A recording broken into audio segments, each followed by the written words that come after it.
credit most influential in your life, Governor? It can be more than one, personal or professional. Well, obviously in my early life, Mom and Dad. I mean, you know, Sure. they set a standard for us. They gave us a set of moral values that has been great for us all our lives.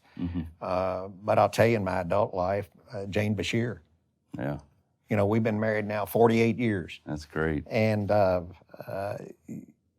everything I've been successful at is because she's been my partner in it. And that's great. You talk about a lady, she didn't want to be first lady. Yeah. I mean, she didn't want me to run for governor the last time around. I went home and said, I'm thinking about running for governor. She said, you're thinking about what? What? I said, we've been there. We've done that. Yeah, You know, we've got a good life. Why do we want to, you know? But in the end, she said, if that's what you want to do, that's what we'll do. And not only did she help me win, but then she realized that she was in a unique position to do a lot of things for the people of this state for the next 4 to 8 years. And boy, did she do it. I mean, she was, I think, without doubt, the most active first lady in terms of substantive issues. I mean, we're talking about substance abuse, spouse abuse, addiction, breast cancer awareness, building trails in eastern Kentucky so that we can get the tourism, adventure tourism in there.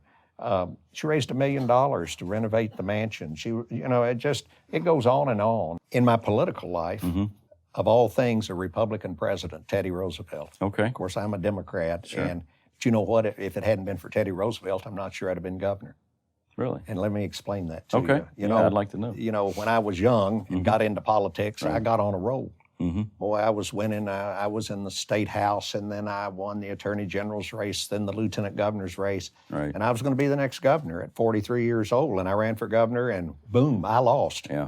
Got beat bad. I remember. And I mean, honestly, I was devastated. My bubble had popped, and my dreams had dissipated. And about that time, I stumbled across a quote from Teddy Roosevelt. It was part of a speech he gave in Paris, France, back in 1910. Okay. And it's called "The Man in the Arena." And Love you've it. probably heard it. Oh, yeah, I love but, that speech. you know, he basically says, you know, it's not the critic that counts. It's the person who is actually in the arena fighting and scratching and covered with dirt and sweat and blood and you know, striving mightily to succeed. And at best, he realizes the triumph of high achievement.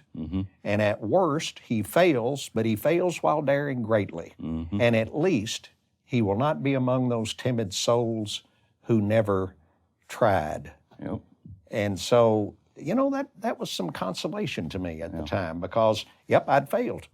But at least I'd been there. I'd been in the arena. I tried, you know, I failed. I had to get up and go on. And so we did.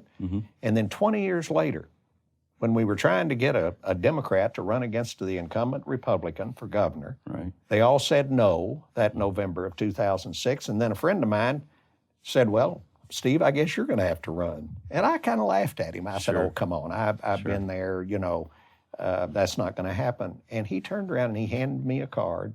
Guess what was on that card? What? Teddy Roosevelt's quote. Oh, wow. Of the man in the arena. Serendipity. You talk about sending chills up my spine. And, you know, the rest is history. I ended up thinking about, you know, he said, look, you got to get in the arena here. No, you may not win, but you won't know unless you try. Yeah.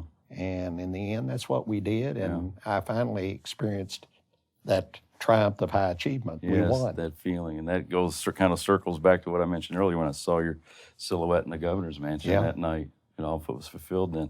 Would you consider that to be your most defining moment, or were there others along the way? Well, that's obviously one of them. And you know, winning the governorship and being able to serve for 8 years as governor was the highest honor I'll ever experience in my life.